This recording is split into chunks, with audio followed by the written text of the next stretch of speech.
صلوا على الحبيب صلى الله تعالى على محمد।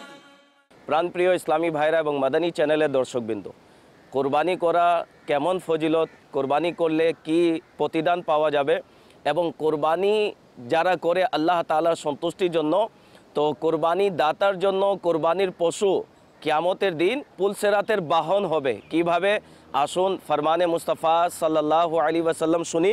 হুজুর নবী করিম রউফুর রহিম সাল্লাল্লাহু তাআলা আলাইহি ওয়াসাল্লাম ইরশাদ করেন, মানুষ কোরবানির ঈদের দিন এমন কোনো নেক আমল করে না যা আল্লাহ তাআলার নিকট কোরবানির পশুর জবেহের মাধ্যমে এর রক্ত প্রবাহিত করার চেয়ে অধিক প্রিয়। অর্থাৎ এই দিন কোরবানির পশু জবেহ করে এর রক্ত প্রবাহিত করাটাই উত্তম ইবাদত।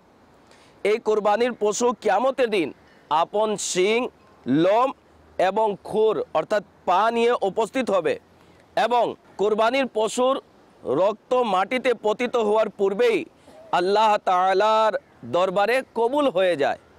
অতএব তোমরা খুশি মনে কোরবানি করো।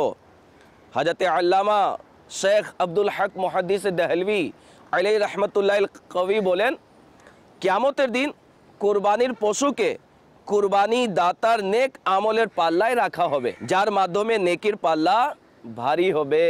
হযরতে সৈয়দনা মুল্লা আলী কারি আলাইহি রহমতুল্লাহিল বারি বলেছেন, অতঃপর কোরবানির পশুটি তার জন্য বাহন হবে, যার মাধ্যমে ওই ব্যক্তি খুব সহজভাবে পুলসিরাত পার হয়ে যাবে এবং ওই কোরবানির পশুর প্রতিটি অঙ্গ প্রত্যঙ্গ কোরবানি দাতার প্রত্যেক অঙ্গ প্রত্যঙ্গের জাহান্নাম থেকে মুক্তির বদলা হিসাবে গণ্য হবে।